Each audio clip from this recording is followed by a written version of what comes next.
welcome, Layman, to this very new series about the third attractor. You are my first conversation partner, and there are a few more lined up in the next weeks and months. And I'm very happy to talk first with you. So I would like to start probably with the obvious question. Are you familiar with the term of the third attractor? And if yes, could you give a kind of a short intro in your understanding what we mean when we talk about the third attractor, and then we take it from there? Yeah, it's an interesting term because sometimes it overlaps with other terms like meta Mm-hmm. crisis and things like that. But generally, third attractor is a term that was popularized by Daniel Schmachtenberger to distinguish between two likely but not very good scenarios that could happen to the complex system of our world. Yeah. So in complex systems, there are different kinds of outcomes when you watch them. And one kind of outcome is the system breaks down and like regresses to its component level. So that's collapse. And the other way is that it could get kind of fixated, over rigidified, and get into a control scenario. So control and collapse are sort of the options Daniel was looking at in terms of how are we going to handle the strangeness and changes and disruptions that are kind of inevitable in the world because of climate and technology and the multipolar traps of geopolitical tension and things like that. And so those are the two potential attractors. Those are the two valleys we might fall into. Is there a third one? And what would that third one look like? Is there some way we can go right up the middle and avoid both of those outcomes? Now, I think in his mind, when he first got started, he was thinking kind of America and China as examples of collapse and control, because it does look sometimes like the Americans are just letting anarchy and economic predators and oligarchs and Mm-hmm. chaos take hold. And it looks like the Chinese are trying to um, suppress a lot of the elements of individual and spontaneous social organization in order to maintain a very controlled, very surveilled kind of world, which they think will help them manage the turbulence that's coming. But of course, that distinction is just a way of starting to think about it, because the Chinese are complex and they're doing different things, and the Americans are very controlling and surveilling in their own ways. I tend to think more about fixation and regression than about collapse and control. But the other way to think about it is um, these are the polar ends of the meta crisis. And the meta crisis is the sort of accumulating and overlapping background problems that result from all of human civilization, but from modern human civilization especially, which has epitomized and amplified the problematic elements of traditional human civilization. So we're in Yeah. this, yeah, that's probably enough to Yeah. start with. Yeah, no, totally, and that's definitely the original Daniel Schmachtenberger definition. I would like to add one component or a viewpoint to it, and that's the question, or it's probably two. One is there a way to create a third attractor? Because when he speaks about these two alternatives, he says like people lean towards one or the other. Either you're against authoritarianism, or but then you lean towards anarchy or towards yeah, and then in the end towards chaos. So my question is that I want to have a conversation here about, is it possible to create a third attractor that people would find more attractive and still is realistic, still is doable, still is bringing us forward, that could create a new narrative that is actually more attractive than the first and the second attractor, which both are not very attractive if you could choose. So if somebody could put out a third attractor where people would say, oh, that's actually how I would want the world to go, how I would want to see the world, how I would want to live in the future. So, and I'm aware that there is a utopian vision in there, and it's bringing back the big narrative that postmodernity kind of killed. There are no big narratives anymore, And my question is, could there be a need for a new big narrative that would put out the third attractor as a most interesting version of the future that people would want to lean towards? I think there are some places to look for sources of the third attractor. I think one of those places is just what health is for living systems. Right? That's something we've seen all through history. I think another place is uh, more advanced, more integrative, more balanced kinds of consciousness, and then also social systems and technologies that reinforce that. Now, in addition to all of that stuff, is there a need for or a use for a shared, inspiring narrative to help us build that? A lot of people in these networks have different feelings about that. I'm Mm-hmm. a little bit skeptical about narratives. Mm-hmm. Um, I think there's a use for human beings to gather to try to clarify their shared values. And I also think that as we figure out more what's healthy and productive and how to make developmental education be at the heart of our culture, there's a background worldview that emerges out of that. I don't know how much it's important to tell each other stories about what could be in a way that attracts us. There's something very nice about that experience, but I can also see scenarios where that leads us in the wrong direction. And I can see scenarios where people who move us toward the third attractor don't necessarily feel into or agree about the big picture stories and narratives.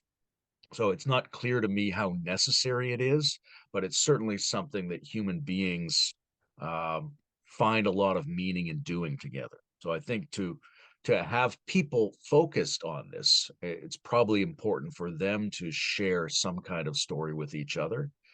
But I would look at uh, changes in our habit patterns and our use of technologies and things like that as a more fundamental driver than a shared story.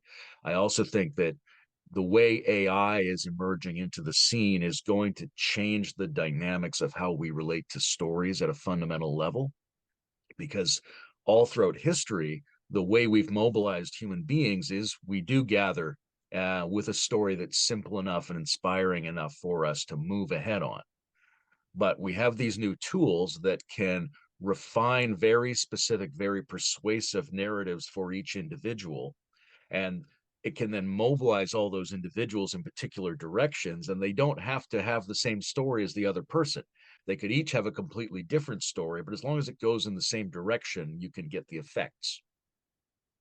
I mean, you could say then at least you have a meta story that kind of directs all the stories in that direction. Yeah. So when we say story, it doesn't have to be this one single story, but I agree with you.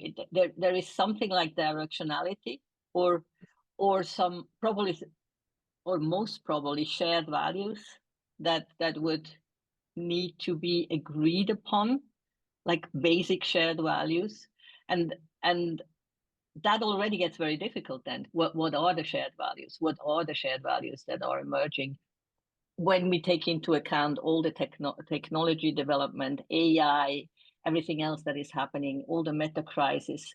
Where do we end up? What are the shared values in the end, if we want to come out on the other end in a more positive for everybody kind of being together?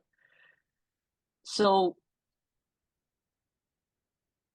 let me ask you a question. If you could travel into the future 100 years and you would land in the place, the world where the third attractor has been manifested, whatever that means,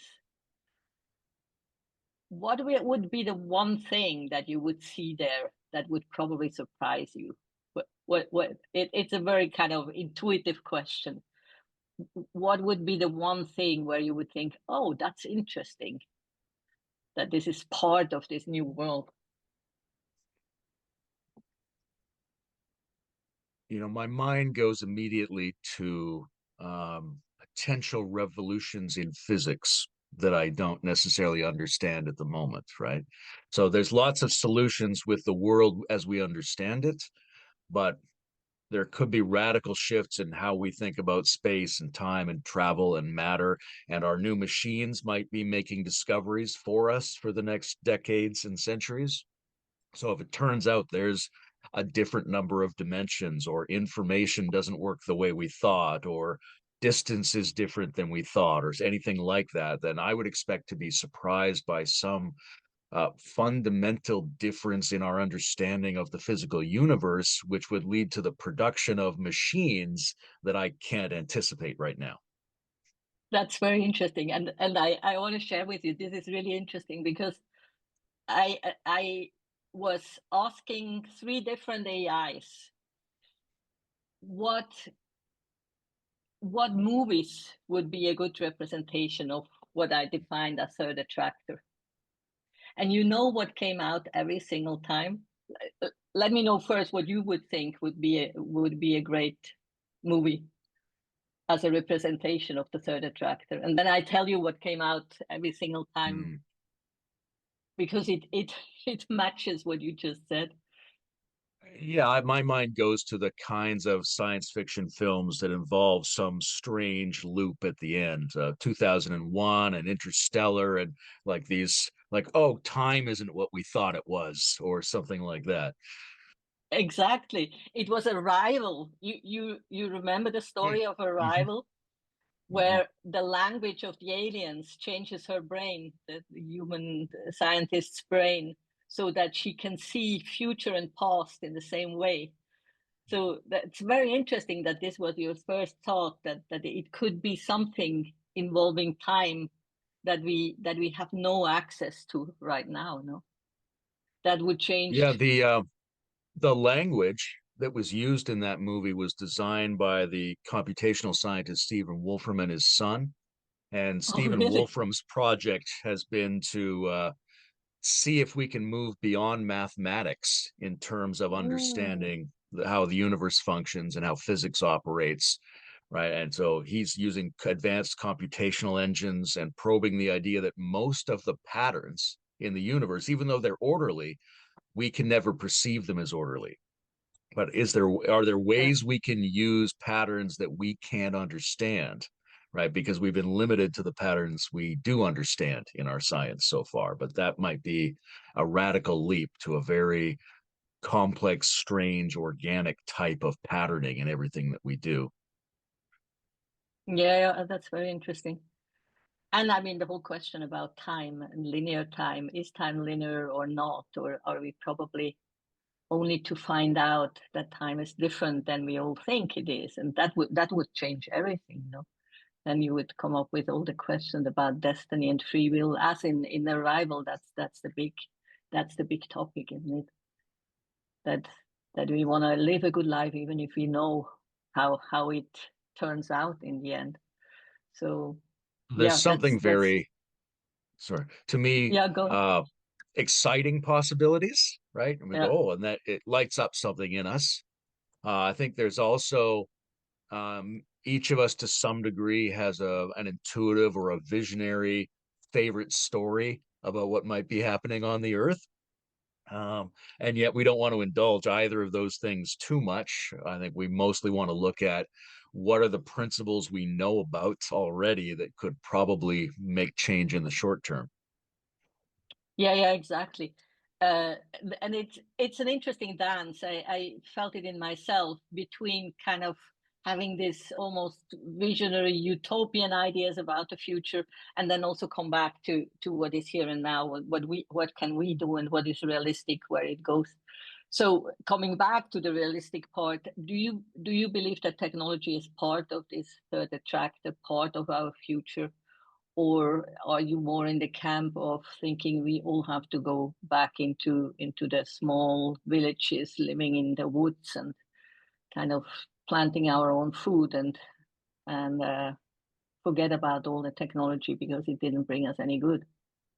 I don't think it's an option to go back.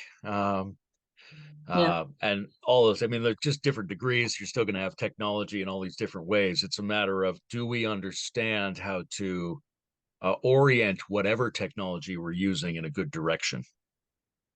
I think the most of the problems we're facing now are at such a level of complexity and distribution and involves so much information that needs to be processed that we probably can't resolve them even by going back. Like, for Mm-hmm. example, if there's climate destabilization, uh, we could pull back, but it's going to continue to unfold for decades and centuries. If there are other elements and other species in space, we may need technology to deal with them. We may need technology to transform toxic or dangerous circumstances in the world. There are all kinds of challenges we might not be able to face with a simpler form of technology. And it's extremely unrealistic to imagine that we would all relinquish that technology, because whoever didn't relinquish it could then immediately assert dominance over everyone else. So it's a matter of using technology to hold the other technology in check to some degree, but then also of the values that allow us to figure out how to use the technology, how to favor some over others, and how to, where possible, roll back to simpler, more embodied forms of living, but armed with all of the capacity and information of the advanced technology, which is going to surprise us, I think. Like, we're entering a territory where technology might become something other than what we have assumed it to be. Yeah, yeah. No, I agree, especially with the not being able to go back. Living here in India, when you see these huge cities like Mumbai or Delhi with millions and millions of people, you cannot distribute them back out into villages. I think the whole village thing would only come after a big collapse. It's more part of the collapse scenario than of the third attractor scenario. But I want to go deeper into something that you pointed to, and that's what Daniel Schmachtenberger and others call the multipolar trap, that we have to do certain things so that not other people do the same things and then could harm us or the world or whoever. And so my question is, isn't that what needs to go, that the world acts in this multipolar trap kind of ways? And if yes, is there any hope that this would end? Because it feels like these multipolar traps push us into so many not so good situations that could be different if there was not this competition for power and money and whatever else. So is there any hope to get out of this? And if yes, how? Three things come up for me. The first is education can change almost anything in terms of human culture, right? So it's not everything we're doing socially is not necessarily an expression of our nature. It's expression of some aspects of our nature that we've trained. So we could train it differently, right? We know there's all kinds of developmental training systems that make people feel and behave and think differently. So Mm-hmm. one possibility is you would massively increase the developmental aspects of basic educational processes and get a different kind of human being. And Mm-hmm. that would have a lot of spiritual looking elements to it. Um, Another aspect is, I think you have to enfold that multipolar trap in another layer that outperforms it and holds it in check. Right. So I think nature already is an example of a system where there's hyper competition between different organisms, between different species, but somehow it evolves together into an ecosystem, and the ecosystem layer creates a kind of coherence between all these competing elements. Their competitive drive didn't go away, but it's become folded into the system. Like, in some ways, all the cells in my body are trying to do their own thing, but there's another layer that's trying to get them on the same page by allowing more communication, by folding them into a bioelectric field, all these sorts of things. So I think there's an additional layer of information exchange and patterning that has to go over this layer, because I don't think we can get rid of it. I don't think we can certainly not just ask all of the people in the world to give up their motives and drives, especially if those motives and drives are survival based.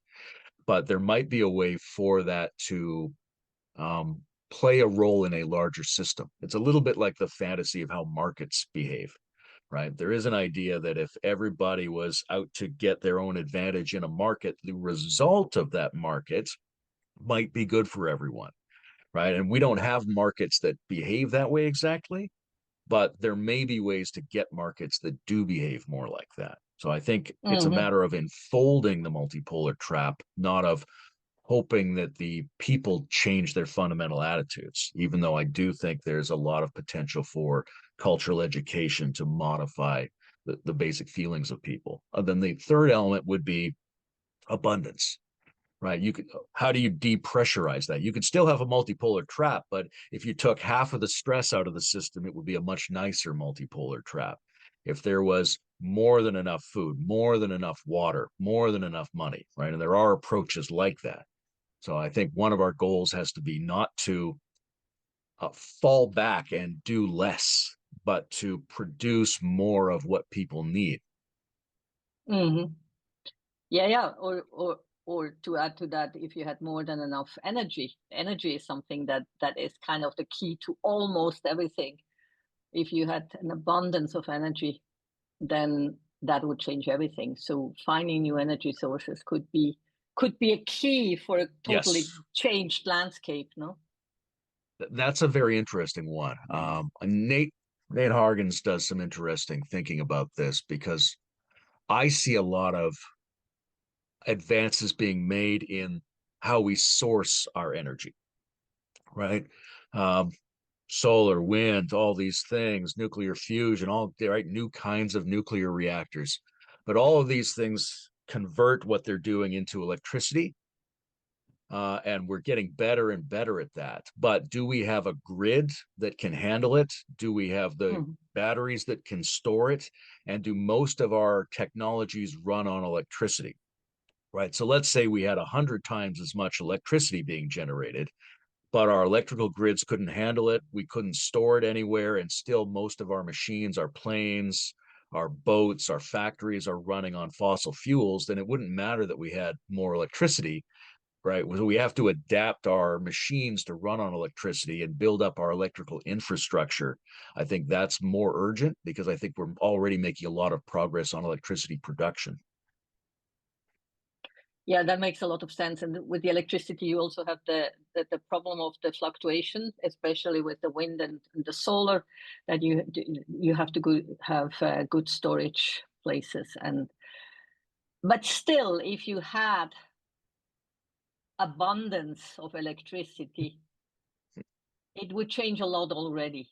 That's my sense. And then with this change, you could work on the infrastructure and everything. But right now, an abundance of not damaging electricity, like electricity that really comes from sustainable sources, which is questionable. What are sustainable sources? I mean, I'm a big solar fan, and I'm also very aware that solar panels have their downsides, and they have to be recycled at the end. And it's none of the energy sources are without problems. Yeah. And these are things we may discover new information about as we go forward. Yeah. So I was thinking years ago, I wrote this essay called The Five Pillars of Planetary Wisdom Civilization, because I've been thinking about how esoteric development groups have functioned in history. And they usually function with a teacher who's spontaneous or part of a lineage, and then they have some students. And then, if they're lucky, a couple of those students are able to pass some of that on. And that's happened many times in history already, right? Not as much as we'd like, but if that worked to transform civilization on this planet, it would already have worked. We need something in addition to that. We need Yeah. a social analog to that internal practice. Hmm. And Hmm. so I was thinking about this as part of the integral community years ago. I wrote this essay of what I thought would be like interpersonal and collective ways of doing the thing that spiritual teaching does for individuals. And one of those principles I called smart groups, which is basically how do we get better at more intelligent collective decision making, because we're in a situation where we don't know all the principles of the world. We don't know all the consequences of our actions. It might turn out tomorrow that there's something terribly wrong about solar power or terribly wrong about any of the other things that we place our hopes in. So the question is, how good are we as groups at updating ourselves and coming to decisions that harness the information of the individuals and can then act on it? Because right now we're not very good at that. We need to get better at how we make decisions as groups, right? Because Yes. if our governments are structurally too dumb to handle it, then it doesn't matter if we're correct or not. Yes, that's an interesting point you're making. And I'm thinking a lot about this collective decision making. And I recently listened to a conversation of some young guys who felt like they had a key to reinventing this decision making process for governments, for us, for society. And so they were advocating that we could find a way to randomly choose people, put them together into a collective, and give them the task to look into the big important questions and then come up with solutions. And then they even go so far that every country would kind of give these people to a world government, and these people would then decide what the whole world would need to do so that our situation is improved. And on top of that, these people, so that they are not corrupted, they would every 2 years they would be replaced by new randomly chosen people. Randomly in the sense that it could be all kind of people. They wouldn't have to have studied the subject matter. It would just be people with common sense, probably with a certain age limitation. And I was listening to them, and they were very sure that this could be a good way to go. And I was so not convinced. I couldn't imagine that we would not need the best informed people to come together to make these kind of decisions. And I also couldn't imagine that when you constantly change the group, that then the best possible outcome could come. Because I'm a believer of kind of, from my business experience, I have to say that you need a stable team that trusts in each other, and then it can grow to the highest expectations and to the highest performance. And if you constantly tear a team apart, they just don't raise to the occasion. So while I felt like, yeah, that's new approaches of thinking, I just felt not convinced. Yeah.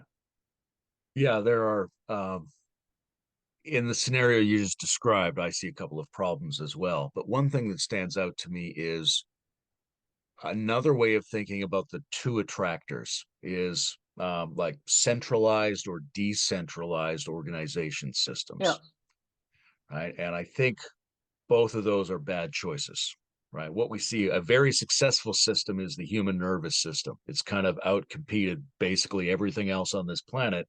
And is it centralized or is it distributed? It's both. It's a hybrid. yeah, So you yeah, have to find ways to do that. And you have to find hybrids between expertise and like actual elites, some way to distinguish those from people who just have status, and the fact that elites can get into groupthink tunnels that make yeah. them dumber than they have to be, and it has to be refreshed by common sense. There's a Mm-hmm. book called The Wisdom of Crowds. It's like a very simple introduction to collective intelligence, and it tells the story of um, asking questions of the experts who are going to a conference, and you ask them all this question and then you average out the answer, and it's very accurate. And then after the conference you ask them again and their average answer got worse. So by getting together and sharing with each other, they got collectively dumber because they ruled out some of the things that made them different in order to get consensus, Oh, right? But they interesting, said interesting. you could Yeah, fix that by removing one of them and replacing it with a random person, yeah, because then it would be refreshed, right? And they have calculations for why that would work. but that's a balance between expertise and randomness, because Yeah. the average person is going to miss some depth of understanding, and also the personal qualities that you get through the process of becoming an expert. But on the other hand, experts can get um, tunnel visions and fall into these groupthink patterns. So they have to, the real answer will be some kind of balance between those, just like we want some balance of order and chaos in the way we do our aesthetics, right? There's always these balances and trade-offs. Yeah, that makes a lot of sense. And then on the other hand, I'm thinking when you look, for example, in the area of health or Mm. food, all the experts that are out there on the internet that give you advice, what is the best nutrition, what is the best food to eat. And they really are high level specialists and experts.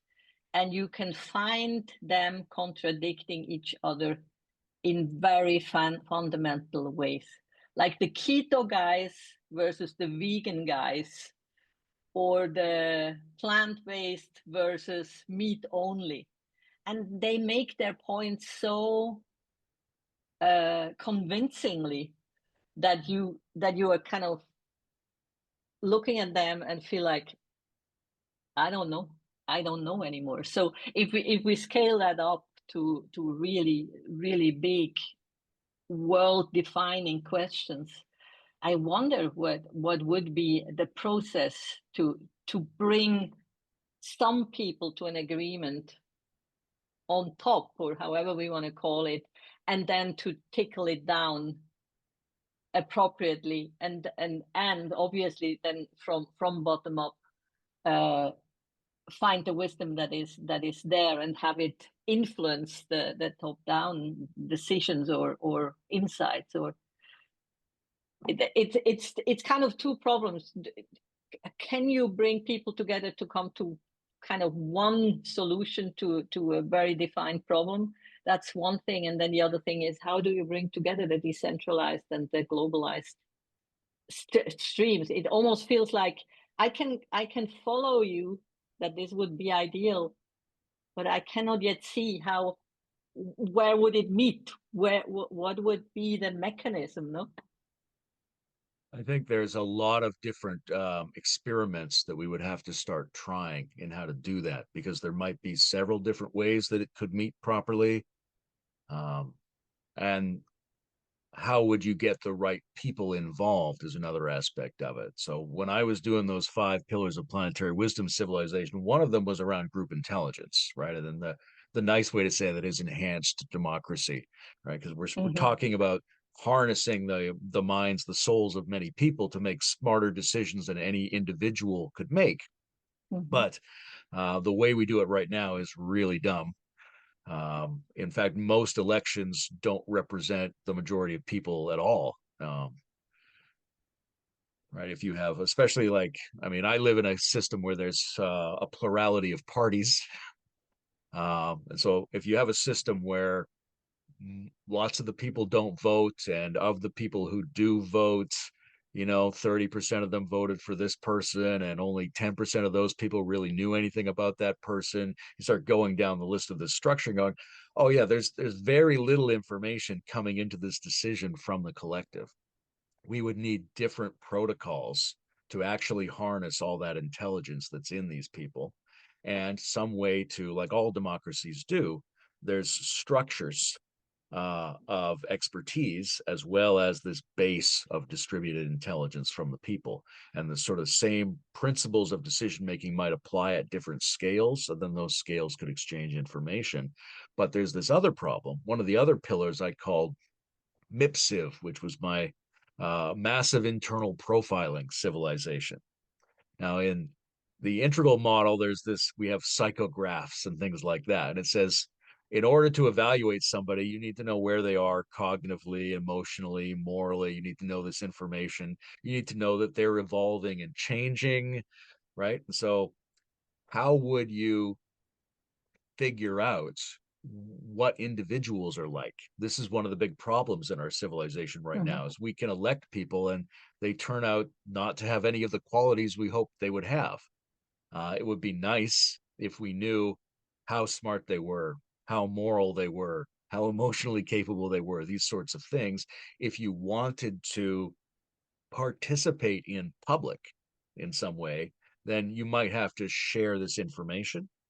And at the same time, we have all of these systems that are harvesting our information and building profiles of everybody. Corporate and state actors are building these profiles, but are these profiles rich enough to describe the individuals, or are they very narrow and just looking at a couple of values that would cause them to make mistakes about what people are actually like? So when you talk about like massive internal profiling, it feels worrying to people. But I think the reason it does is because we're used to the problems of external profiling, right? We Mm-hmm. had this Martin Luther King said he dreams of a day when people are not judged by the color of their skin, but by the content of their character. So we've all become aware that it's a problem to judge people by the color of their skin, but we haven't gotten very far in judging them by the content of their character, right? We need That's true. complex systems of analyzing that. And then the example I always give is if I get on a plane, if the air marshal has a gun, I'm not too worried because I hope he's well trained.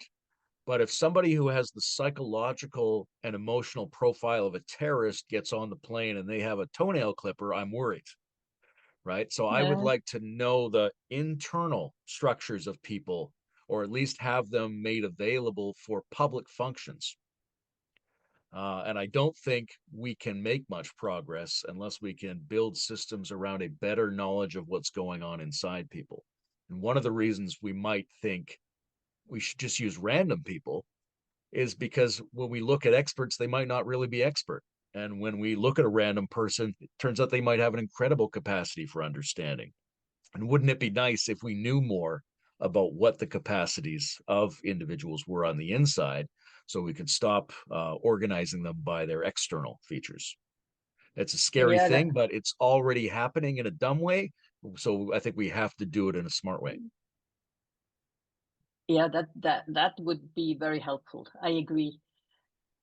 But then I want to add one level of complexity, and also coming back to the wisdom of the collective, because the thing is where I am doubtful that the collective wisdom really works as a saving grace, or as a third attractor is in Switzerland, where I come from. We vote for, not only for people, we don't only elect, we also vote for things, for decisions like increasing health insurance, yeah, amounts for everybody, so that we can support more people that cannot afford health insurance. Let's say that's an example. When you have this kind of votes, where really all of the 8 million Swiss can vote, you cannot count on them doing what most people would probably think as the ethical right thing. So now we have the whole question of, is the crowd really taking ethical, moral decisions, or how much is the self-interest also reflected in decisions of the crowd when you do this kind, when you have this kind of votes? And my suspicion is, as long as selfishness is so rampant everywhere, that most people, almost all people, basically first decide for their own good and then for the good of the other, for the family, for the village, for the country, for the globe. That for me is such a basic thing that one would need to think about and educate people about, and be able to create shifts in how we think about these decisions. Because it's, the collective wisdom is not only a wisdom that has to do with intellect, that somebody, the collective, understands what would be the right decision to take, but it's also, what would this right decision have in terms of effect on myself and my family, and am I willing to bear that, because it's not always positive. So there's two elements to that. One is that another piece of this puzzle is education systems, right? And our education systems have to become much more powerfully organized around organic developmental principles. Even so, sometimes when people talk about the third attractor, they'll say it's got to be a symbiotic and anti-fragile civilization or something like that, these kinds of words. Mm-hmm. Those are values and capacities that you have to spend your life getting clearer and better at. Something we have to organize our educational training for children and adults and in an ongoing way around. So that's a big piece. We haven't talked much about the education piece, but I do think there's a future for more sophisticated ways of organizing groups that can outperform a lot of the problems we might find with individuals in those groups. So, for the individuals, we want training systems that help them grow and expand and change their values and capacities. But we can't just wait for that. We also have to have systems where we organize people to get better information out of the collective than the individuals seem like they're putting into the collective. It's not a good collective protocol unless it's actually extracting wisdom from the group, right? If it's not getting wisdom, if it's not getting a wiser result than all the people in the group, then it's not an adequate collective wisdom protocol. Yes, and isn't this two steps, like getting to the wisdom of what would be the right thing to do, and then getting people to decide to follow that wisdom? Isn't that two different steps? Like, let's take an extreme example. Group wisdom could tell us that we should all stop flying because flying has such a big impact on CO2 and on our footprint. So collective wisdom could come to a conclusion. Let's assume collective wisdom could come to a conclusion that flying is actually not good for the planet and for all of us. If you would put that to a vote, then to the decision makers, my question is, isn't that a separate step that would probably not follow the wisdom, but would follow different logic, different decision-making processes that are not oriented towards what is good for the planet or for all of us, but would take this decision according to financial considerations or whatever it would be? Kind of a two-step process, no? Sure. Well, you have to have a protocol for gathering the information from the people, and it has to be rich information. You have to have a protocol for putting it together, and then you have to have a protocol for implementing it. And that protocol understands that many forces will try to block or inhibit or distort that implementation. So, right, we have to, if we start thinking about Mm, what would make a smarter group, it has to have all of those features. And we do that to some degree, right? We've collectively decided that it's not good for a person to build a nuclear bomb at their house or to be able to murder their neighbors, right? Well, that's a collective decision and it overrides the individual. And we have enforcement mechanisms that are imperfect but could be made better. So there's a lot of that. mm-hmm, I think we have to, I mean, my thinking sort of is integral in the sense of thinking about those quadrants. And what I think is we have to make progress in all of those zones on their own terms. So mm-hmm, while it is absolutely important to develop and transform the sensibilities of people and what their values and their fundamental concerns are, what they're willing to do, what they're willing to sacrifice, how they understand the world, that doesn't necessarily come first before also trying to make groups function in a more intelligent way. And it's not more intelligent unless it actually is and can actually be implemented. And there's lots of it. When you start to think about group decisions as intelligence or information protocols, you get different results than if you think about it in an ordinary kind of moral sense, right? Like, am I voting because I'm entitled to vote because it's morally good that I should have a say? Or am I voting because I'm a participant in a system who I know can get a decision that's smarter than me? Right. And we all human beings have this capacity to worship. to venerate something that they think is wiser and greater than themselves, but it has to demonstrate that it actually is wiser and greater than you.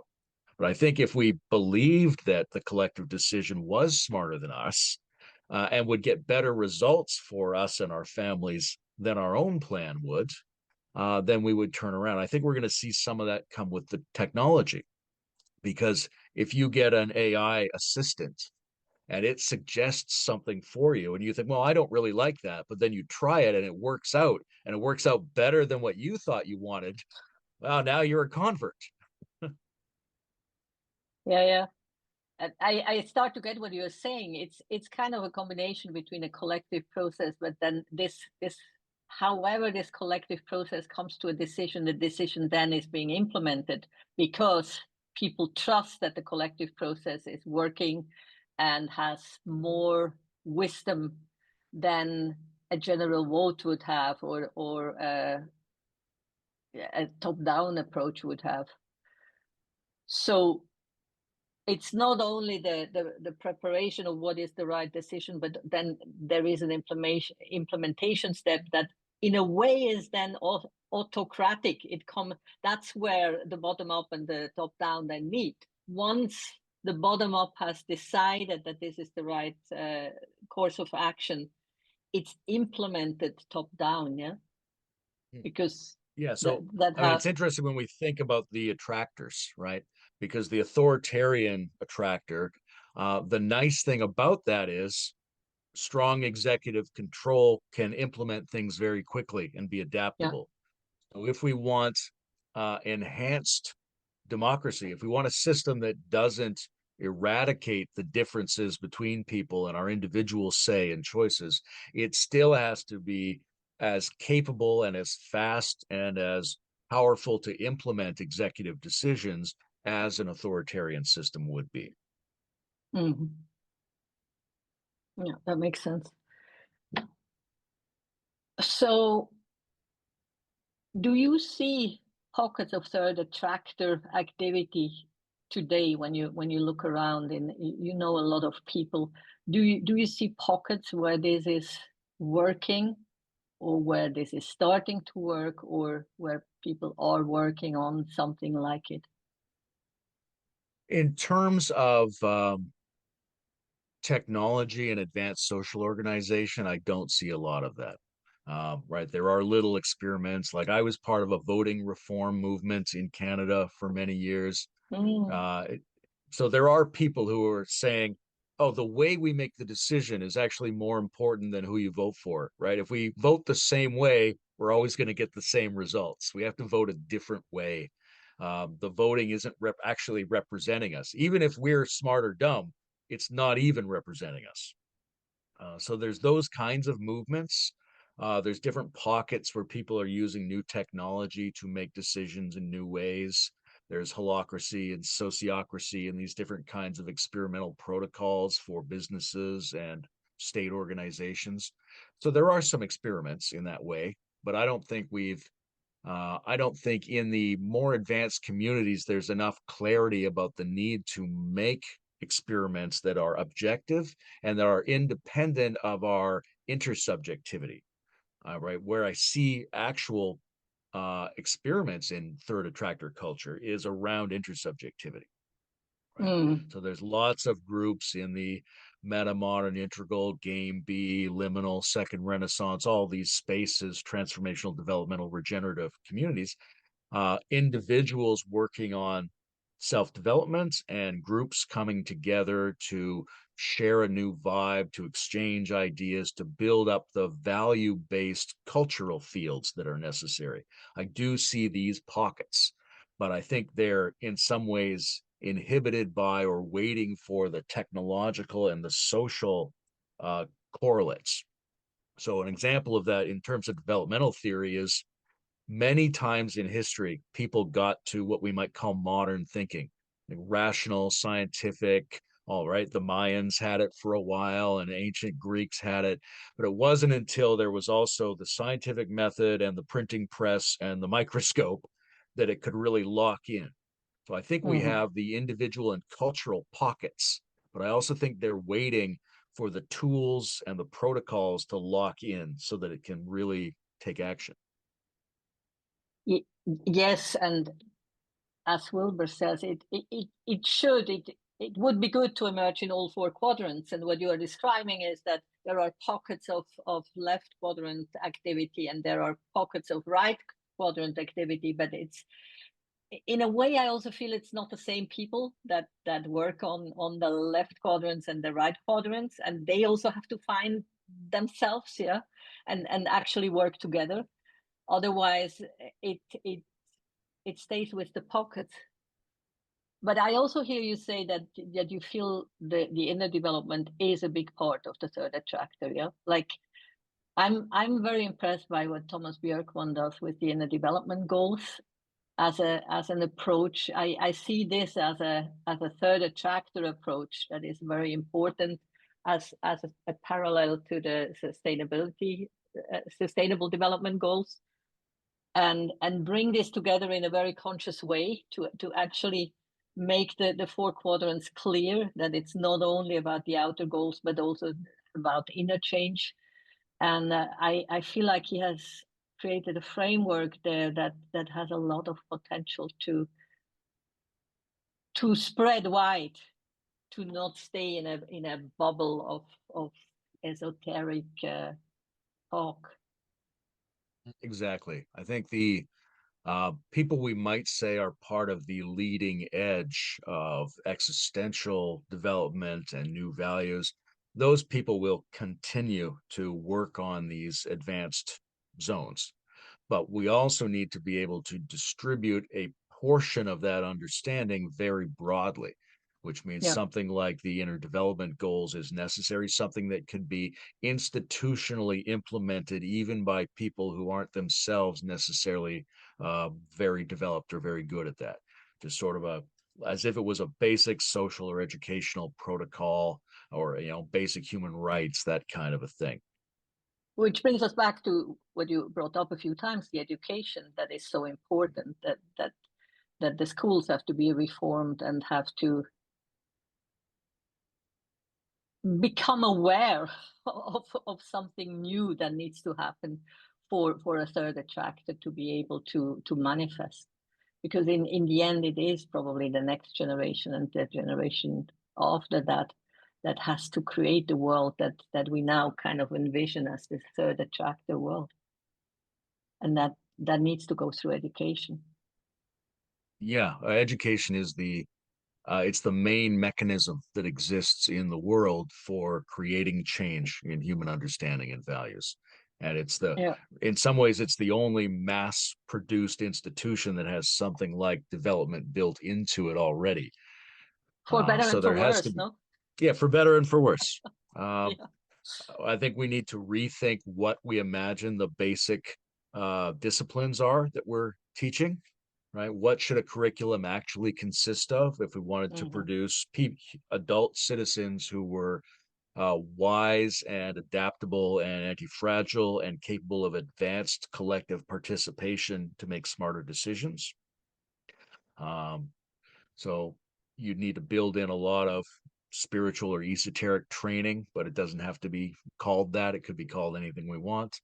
It needs to have a more anti-fragile element to it, which is to say, uh, shocks and disruptions and chaos and stress needs to be part of it. It can't just be a nice place for people to send their children to be protected, where they're only going to hear about the values that the families endorse and things like that. Yeah, Right? yeah. Um, there have to be something equivalent to meditation, right? There has to be some kind of training in the ability to exist in more harmonious and emotionally positive states. Um, you know, Gurdjieff was very interested in modern education's lopsidedness. He thought you had to sort of train all the different intelligences simultaneously. And unless you're Mm-hmm. getting physical, emotional, and mental education at the very least, and kind of in the same amounts and roughly at the same time, then you're going to produce people who aren't capable of inhabiting the world that's being produced. They might be able to say the world that exists, they might be able to speak modern, but they aren't Mm. actually modern. Now, this is another problem, is their incentive structures within modernity um, allow it to disrupt itself and cause it to reproduce people who aren't necessarily modern, right? Modern schools are not designed, they're not optimized to produce modern people. They're optimized to produce pre-modern people who can participate in a modern system. Because somebody has to be persuadable to marketing, somebody has to work in the factory. So even though they can say the world is round, in their hearts the world is flat still. That's who they need. So it's a bit of a problem. That's a bit of a cynical view. But yeah, that's interesting. When you look into your life, where are the pockets of third attractor where you feel in your life that this is already something that a third attractor community would need to exhibit?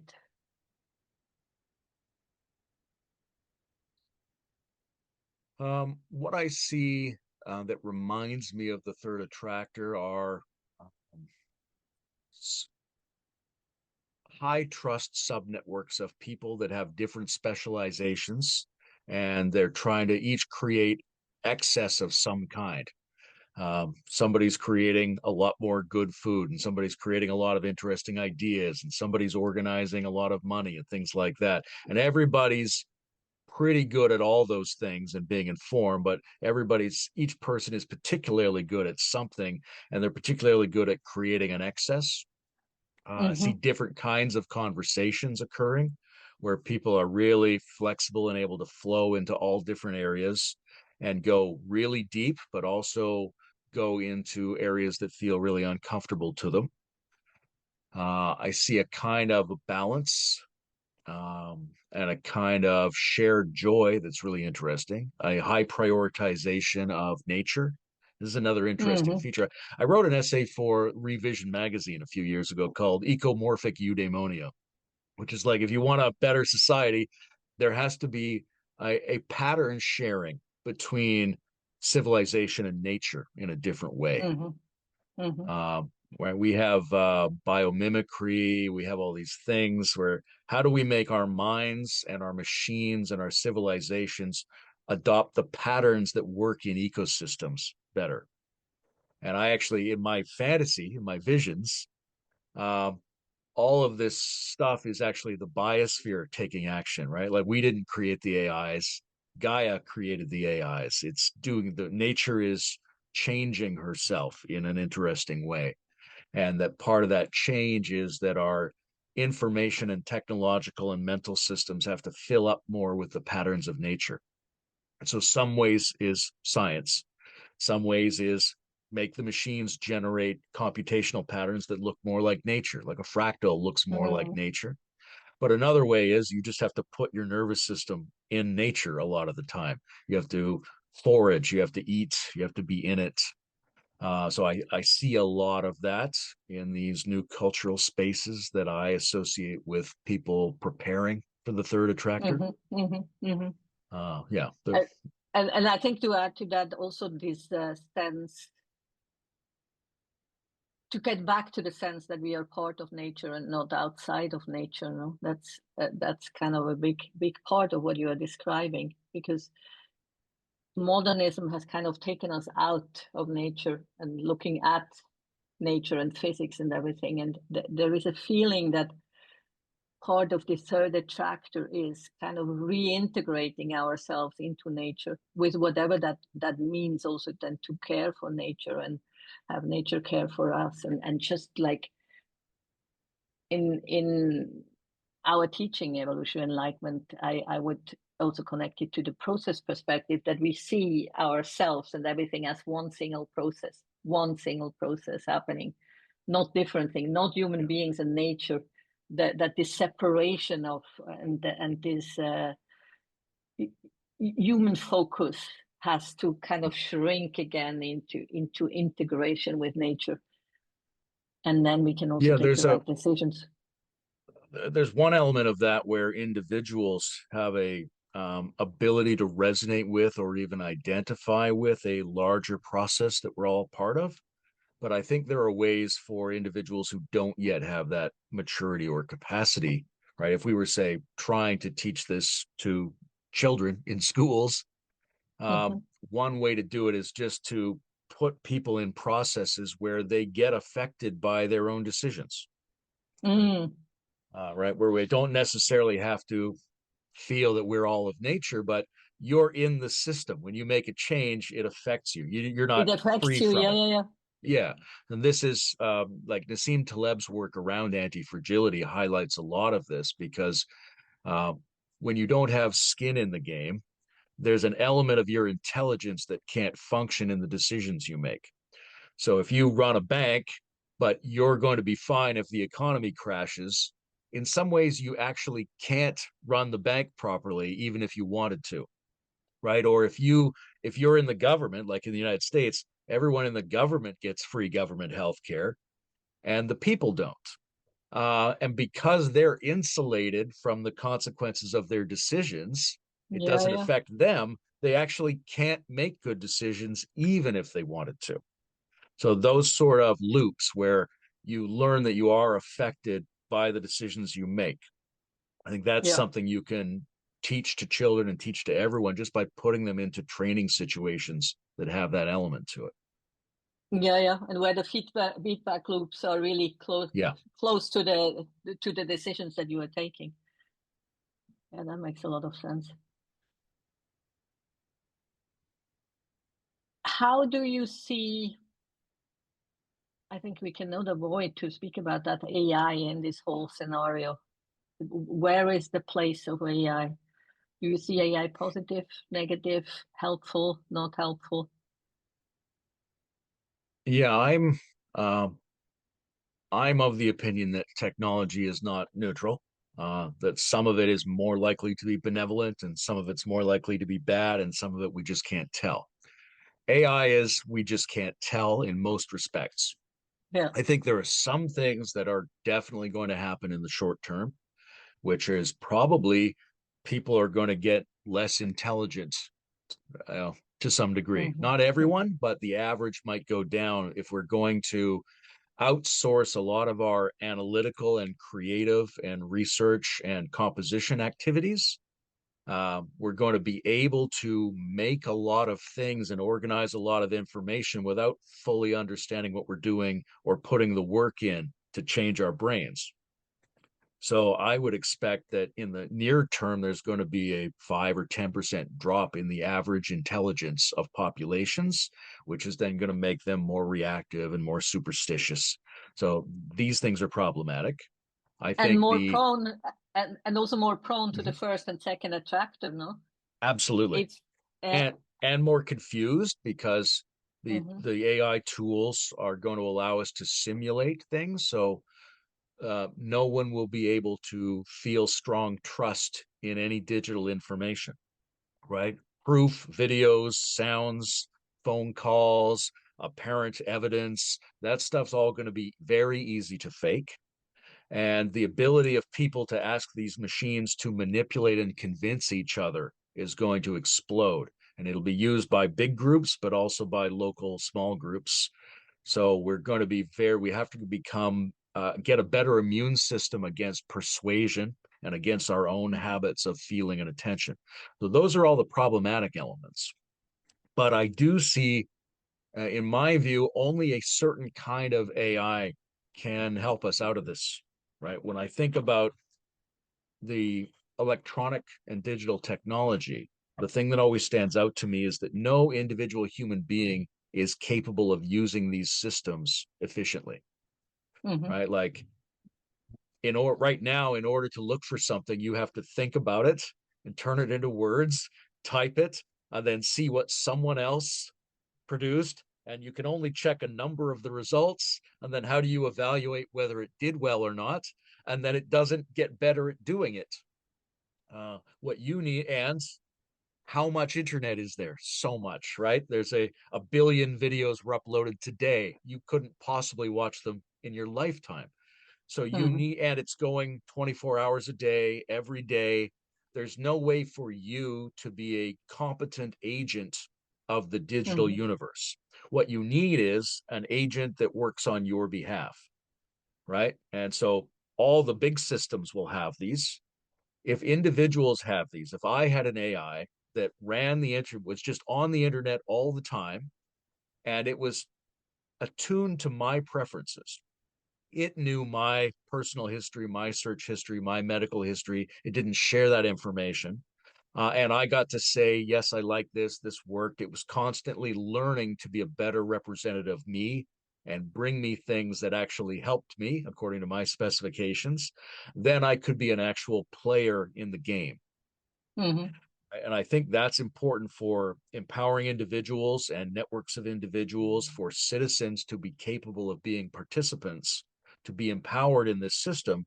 You need something that represents you in this system and is capable of using it, and not something that you borrow from a platform, right? It has to be, every citizen has to be kind of guaranteed this is your voice, this is your ability This to is mine. use the Yeah, yeah. social system. Yeah, if you don't have this, you really have no chance of benefiting from the civilization that exists in the world. And right now, most of us are aware we're not really getting access to the potentials of this new universe. So Mm-hmm. that's where I would see it. I don't think there's a way forward without individually attuned AIs. That's interesting. And I also hear you, and I agree with that.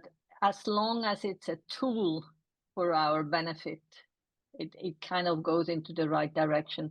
Where I am concerned is that we can already see that some people, and even intelligent people, treat AI as a peer, if not as a new guru, even. And that I find a very dangerous development. When I see people post on social media this kind of interactions with AI, kind of claiming, "Look what AI said," as if this was the truth. Yeah, like it's like a new god in a way, where or a new oracle that you say AI said this, it must be true, and that's a direction where I cringe a little bit, and I feel like that gives it too much power, and it's also not, I don't think this should be it and can be it, because AI right now is just a big pile of data that we have collected. It's all human knowledge that is collected, and to do as if all the greatest wisdom comes out of AI now is a dangerous development, in my opinion.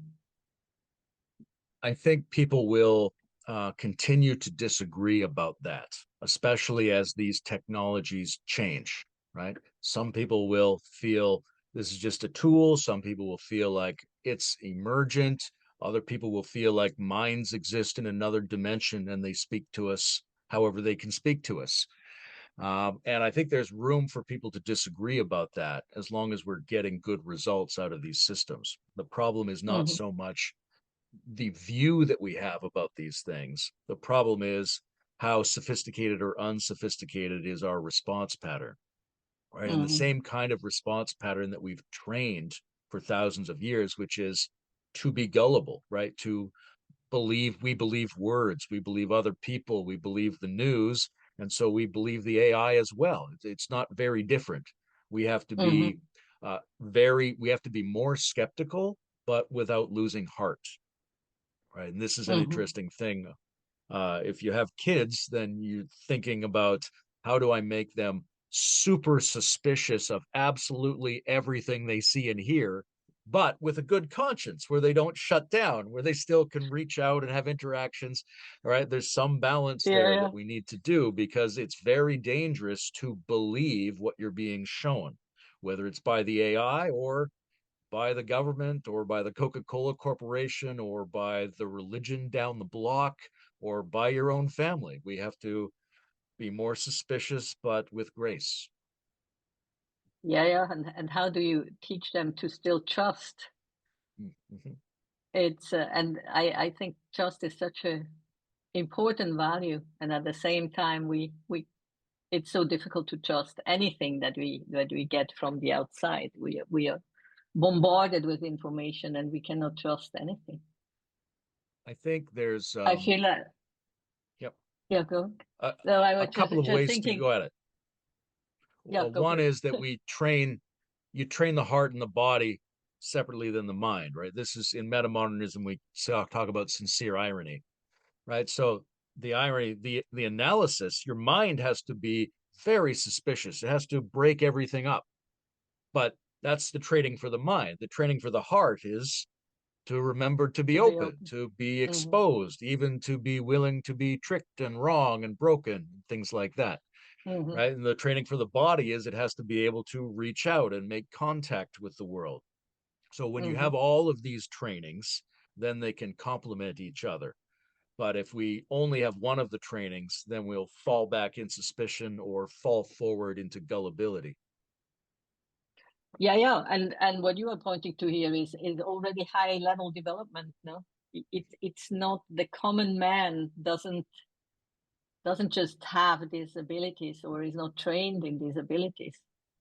That's right. But I think we can um, set it up so that something like that occurs earlier in the developmental process. So I don't know if you know the English word quizzical.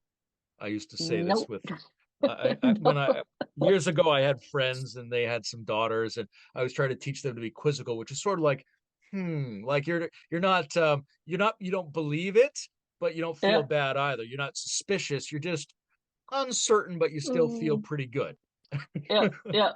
Oh, that's cool. Like that kind of attitude, right? And so little kids can learn that posture and they can learn, right? If you're around them and you show them that you and the world can be trusted, but also Mm-hmm. you trick them a little and tease them a little, and they have to go, maybe this isn't what I thought it was, but also I feel kind of safe. I have to, right? I think we can learn that stuff early on. Same as with some of these collective decision making protocols I was talking about. That's something we can learn early on because we do, in fact, teach people very early a mode of collective decision making, which is put your hand up or Mm-hmm.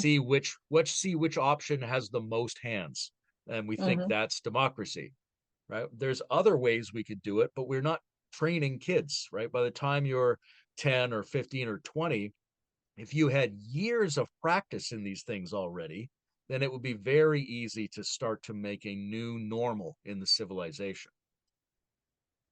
Absolutely, and it just comes to my mind that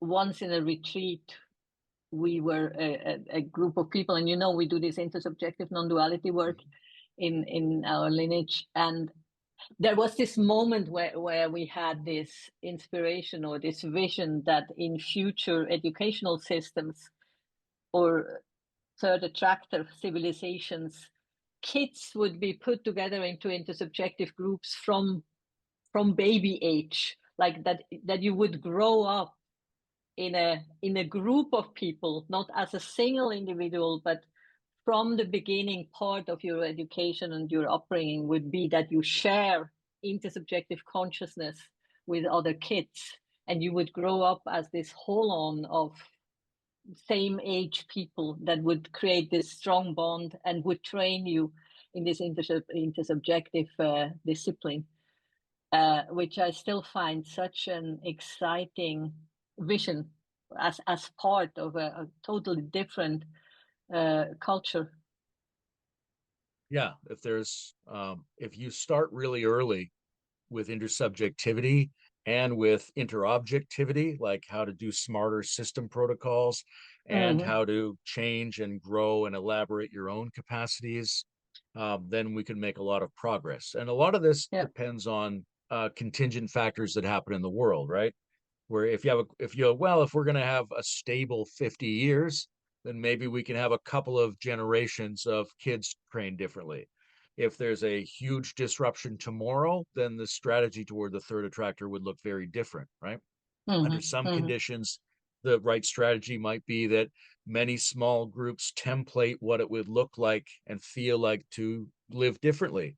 But in Yeah. another scenario, it might be that you have to be way more aggressive and start imposing this on people and places. It depends how things turn out. Mm-hmm. Yeah.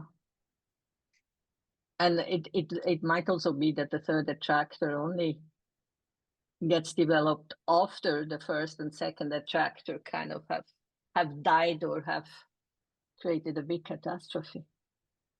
I think uh, I mean, a lot of people are concerned about surveillance and information privacy. I think I don't see any solutions or any scenarios really where we get to maintain our old fantasy about privacy. It mm, doesn't have to go bad, right? It doesn't have to mm-hmm. interfere. It could interfere. Hansi Freenak's book about the Nordic ideology covers this really well. Like, there's really Yeah. no way for us to make a better system where there isn't way more information about individuals and how we coordinate them. And everybody's doing it anyway, no matter how much they talk about privacy or freedom. All the governments, all the corporations are doing this. So the question is, how do we do that better? Right. And I Yeah. think that's because one thing that a lot of our communities don't talk about very much is safety, right? That no matter how you do this, there are people out there with bombs. There are people out there with weaponizable viruses. There's all these things. We have to be able to stop those people aggressively and do it better than people can currently do it right now. So, how Mm-hmm. do we, right? The communities I'm in they don't really discuss even how do we perform well economically, let alone how do we collectively protect, defend, and militarize to some degree. Um, One of the things that's of interest to me is whether or not the existing militaries in the world could take more of the ecological and infrastructural burden onto themselves. Right. So the American military, for example, is one of the largest and most capable and well funded organizations in the history of the world. Their job in principle is to protect the bodies of American citizens Mm-hmm. from Mm-hmm. attacks. If those attacks are coming from bad water, bad air, fires, disruptions, bridge Mm, collapses, why wouldn't we go, we want you guys to look after this? And in that mm-hmm. case, please take more money from the budget as long as this is what you're actually doing. Mm-hmm. So there, we might be needing to ask ourselves, what are the tasks we assign to the existing bureaucratic and active structures in our societies right now? Yeah, yeah. Yeah, that would be a big shift. Are they helping with the floods right now? Is the military at least In Texas, in no? I don't know. My partner's been following the Texas news, but I haven't. I know that sometimes they're deployed and sometimes they aren't. Yeah. But I Yeah, think because we're going to, I was just thinking in Switzerland the military is being deployed when these kind of things happen. So that would be a there's a first certain step in kind that of direction. No? we're willing to mobilize across international boundaries under some conditions, right? We go to war and we make teams of people decide, okay, we're all going to go in and get this thing right now. We don't have a great track record of doing that.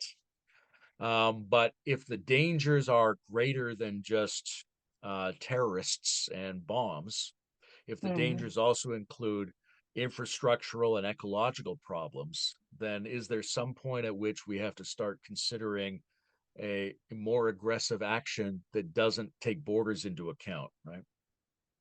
If, Yeah, yeah, like, to protect the ocean, for example, is it all right for a large military to actively stop certain kinds of fishing? Um, Maybe, maybe not, but we need to consider all the options, and it depends yeah, on which scenario starts to arise. This point I think is very important because we can think about the qualities that the third attractor should have, but how we get there depends on what starts to show up in the world. We may have to get there this way. We may have to get there this way. yeah, yeah, yeah. Are we leaning towards the first attractor or towards the second? Yeah, yeah. And what is a route that where a third attractor still could emerge? And yeah, I still wonder if it needs a narrative, if it needs something more active than just kind of a slow moving forward in that direction by a few people. If it does need a bigger narrative that is so attractive that more people feel like I wanna contribute. Yeah, that's cool. I would like that. I would wanna go there. But yeah, Yeah, it's it hard to depends on what tell. we mean by narrative in some Yeah, sense.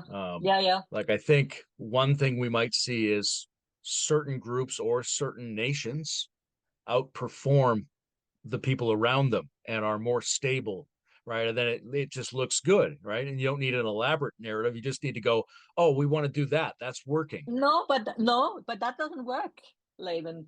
Look, look into the Nordic countries in Europe.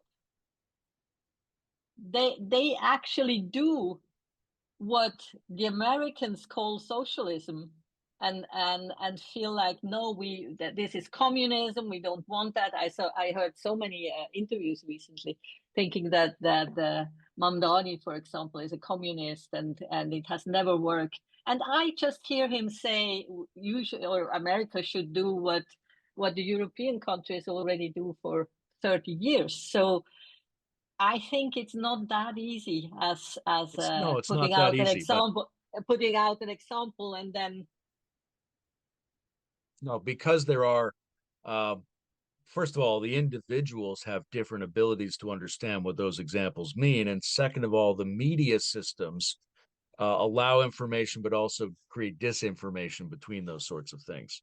yeah. Right. So, but all of these things have to go together. If you had better education, if you had better collective decision making protocols, then examples would have more effect than they currently do. Yeah, But true. that's only one way of what I'm saying about the example thing is that the narratives can be very minimal or very elaborate, right? Like people can get together and say and have a very elaborate Christian narrative, and they've got a whole book, and they go, all right, we everything in this book, this is what we all have to agree on, and that's maximal. Minimal one is, oh, looks like maybe this might work. Let's try that. Mm-hmm. Mm-hmm. Right? It can also be top down or bottom up. And my feeling is that we tend to exaggerate the degree to which a narrative comes down from the top, because most of the people who think about narratives are very literate people. And they think about like creating a story and then disseminating it, which is how books work. But I think that historically, most of the narratives took a long time and came up from the bottom. Like the first you get people doing things together, and then they come up with ways of thinking about what they're doing. So it's not Yes, that narrative's not important. It's that narrative, I think, is the content of the narrative is secondary to healthy, high-powered, coordinated activity. yeah. No, I totally agree. Show not tell. Show not tell. And we are also living in a world where social media can could ideally also disseminate, share, go viral with parts of or components of this narrative that actually could catch fire, like because we do have newer technology where you could share these kind of thoughts bottom up and hope they catch fire, and the little flames become a bigger fire. Not as There's, one big yep. narrative. I don't think I'm thinking of one big narrative. I'm more thinking about components of how a better life would look like. I I think that many of the scenarios that lead toward a third attractor involve something like a new religiousness, right? That people need, and whatever that takes, more narrative, less narrative, it requires people to have an excessive shared sense of meaning that allows them to mobilize outside of the patterns that they're embedded in. And I Mm-hmm. think that's probably necessary. But also, a minute ago when you were talking, I imagined a version of the two attractors in the information landscape. So, one thing we might see are countries or zones or states or churches or whatever, a place where we try to organize everyone into a single information reality. But the other way to go is that we just allow systems to promulgate information of various kinds. And in that scenario, everybody starts to receive very different messages. This has already been happening for a couple of years. So when we think about the dissemination of information through social media, say, we're still kind of imagining the old-fashioned world where you can send out a message to everyone rather than everybody has a machine, right? Whether it's working for them or not, everyone's receiving completely different messages in different styles, right? Mm-hmm. And there isn't going to be a shared consensus knowledge the way there used to be. So we have to think about how we handle that. Either we figure out ways to work with people who don't share the same information, or we try to lock down people into a shared information tunnel, or we come Mm-hmm. up with a third information attractor of some kind. Mm-hmm. Wow. Did we miss a topic, Layman? We went for 90 minutes now, so I think we Um, covered a lot. Is we there did. I'm sure anything there's you tons of had in topics we mind? missed. Yeah, I know. um, um, I mean, a couple of things I think are relevant. I think the use of psychedelics might play a big role in this. If we have Mm, to uh, accelerate, use an objective tool to accelerate consciousness expansion and adaptability. We have these tools and we're building new versions of these tools every day. I think we're going to see them deployed in all kinds of strange and interesting new ways. But they may be a tremendous educational resource the way they were in archaic societies, sort of mhm, standardized. Um, I think I think a lot of tools from archaic civilization have something to teach us. Another one of those tools is a shamanic class or a hierophantic class, right? We need educator priests of various kinds who are organic, who are community focused, who can help people move in and out of different kinds of states and help encourage uh, intersubjective and personal transformation in a way that's closely allied to ecology. And mm. we need to recognize and train and promote these people because I think they play a special role in all of this. Um, I don't think we didn't talk about transforming economic systems. That's huge, but that would be a whole That other is huge. 100 hours. Yes, exactly. Um, Yeah. but one of the things that stands out to me the most about economics is the question of where do we get the quantities from, right? Right. Like when we have a dollar, how do we determine it was $1? Because there are a lot of models like I like ecological economics, which is a system that tries to put numerical value on parts of nature. Yes. So if you have an economy where the tree is zero and you cut it down, you sell it, you make $1,000. If the tree in the forest is worth $2,000 and you cut it down and sell it, then you lost $1,000. Yeah. So how we get the numbers could change. We might even have a very good economy right now if we got the numbers from different places or if we use different metrics. Or one of the big, many of these are problems of modernity, and modernity tends to choose one variable and use it to determine progress. Um, yeah. Yeah, but modernity also have has developed tools that would work in that direction that you're pointing. Like, I don't know if you know the term price on carbon. If you Mm-hmm, would mm-hmm, price yeah, carbon emissions into the product, you would have a totally yeah, different pricing for many of our goods, which absolutely. would be a very good step in that direction. But it's not accepted because the old economic system is driven by finances, by money, and not by carbon footprint. So that's one thing. When this would change as a value, then there would be a lot of tools that could be used to have different measurements for what the value of certain things are. and what we have Yeah, to we pay need to be for. thinking more creatively about where we get the numbers from. But a lot of the solutions, to me, I use the phrase ecomorphic eudaimonia. A lot of them look like bringing more nature into the system, right? Like right now, ecology is outside the economy, but we Yeah, could price it in. yeah, Just like we can build architecture now in a way that works more like nature's architecture. There's new hmm architectural movements using computers. Even the use of complex and fractal algorithms in computers is a way of taking patterns from nature and making them show up inside of our technological and social patterns. yeah, Psychedelics are like that. You take a brain chemical that was in nature, then you put it inside yourself. So I think might be one of the general principles is to um, cause the anthropological to be more patterned by the forms of the ecological. You see that hmm with AI as well, which is right now we're training it on human symbolic exchanges and the averages of those. What if we also trained it on all of the information that constitutes the biosphere? Then it maybe would reach different conclusions than if it's just trained on the social layer. yeah, yeah, yeah. Yeah, that's very interesting. And yeah, and then another economic question is the whole question of what are we doing when so many people lose their jobs to AI? What are these people doing, and how do they get money? What do they live from?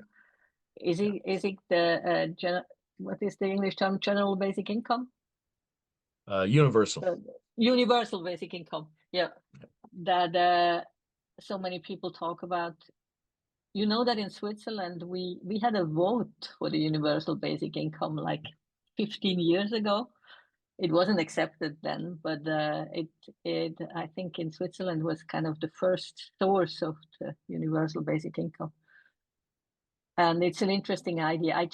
I'm not totally sure it will solve the problems No, of loss of no, but jobs and purpose and many of these things are not solutions, but collectively they might be, right? So, yeah, um, like, does it depressurize the system a little bit?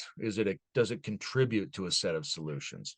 yeah. And what needs to hold it in place? Like, I know Bernie Sanders doesn't think in a universal basic income. He thinks of a federal employment guarantee that the government should make everyone according to their capacity capable of meaningful and rewarding economic and personal work of some kind.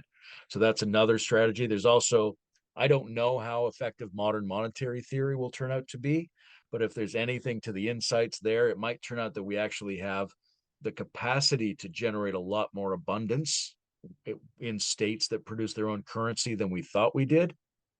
So there's a number of different economic models that might be able to defray the shock of many jobs being lost to AI, which is already starting to happen in like software and information sectors. What I would think is you also need to require something of people. Like I would think of it as hmm a citizen job. Your job is to be a good citizen. This is the amount of money you get for being a good citizen. You could find some other job that pays more. Great, do that. But in exchange for this money, you have to do some basic citizen things that we want. You have to Mm, be a better citizen. That's what you're not just being given money, you're being paid to yeah, be a better citizen. yeah, yeah. And we also have to change the value structure in the sense that today I think most people define themselves through their work to a certain extent. Not being able to work is kind of for many people almost like a death sentence. No, I heard an interview today with a woman who said something that surprised me. She said, "I think people people need to work." And I was wondering, is this really true, or is this a cultural conditioning that we have created and that could be changed? That's one of the things that probably could change in a very big way. That the identity doesn't come from I work, therefore I am valuable. That the value I of the think human to being doesn't need to come from work. I think there's some truth to the value of work, but we need to understand the concept of work differently than uh, just having a form of employment in the existing economy, right? I Hmm. mean, we do see these things where people retire and then die, Yeah, yeah, yeah. right? Because, and it's not that they were fools, it's that it's important to have something that you're working on and then contributing to, and that you are investing your energy in the idea of accumulating abundance and providing for the future and providing for others.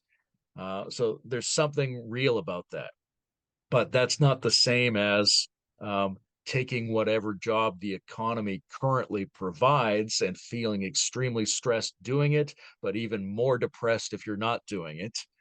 Right. So Yeah, we yeah. need to expand and enrich and deepen and diversify what the notion of work means. If we did that, then I could agree that people do need to work, because effort and clarification and production, creative production in our lives and making ourselves do things, this is all very important. That's not the same as enslavement to a particular economic model.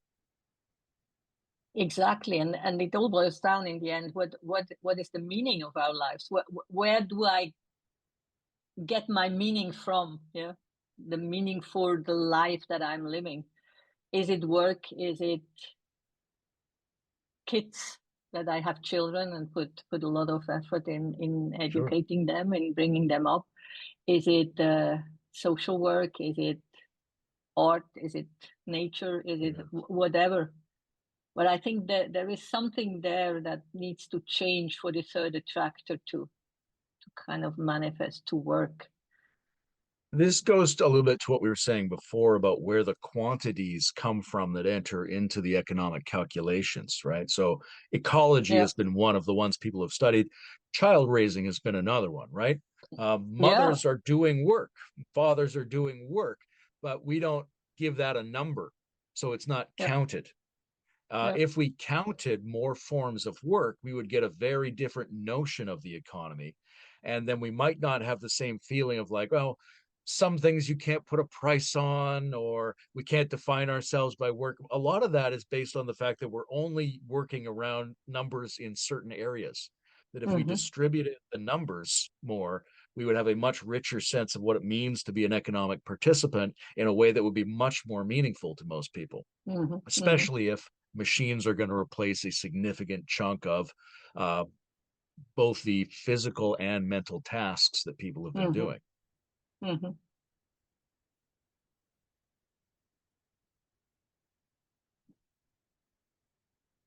I have one last question for you. If you could plant one sentence into 8 billion people that live on this planet, what would be this one sentence? Obviously, towards the third attractor. That would probably have to be a question. It would either be a question like, as I've been bringing up a few times, how do we make human systems look more like ecological systems? Mm, Or maybe a question like, um, what is qualitative growth? Because right now we're in Australia, there's degrowth, no growth, and yet there's this tremendous natural and economic drive toward increase. What does it look like if quality is the thing we're trying to increase? mhm. Cool. That would change something in 8 billion people. Thank you so much, Layman. It was delightful to talk to you. Yeah, beautiful. So much more that could be said on this stuff, but I think we covered some of the basics. Always nice to see you. Thank you.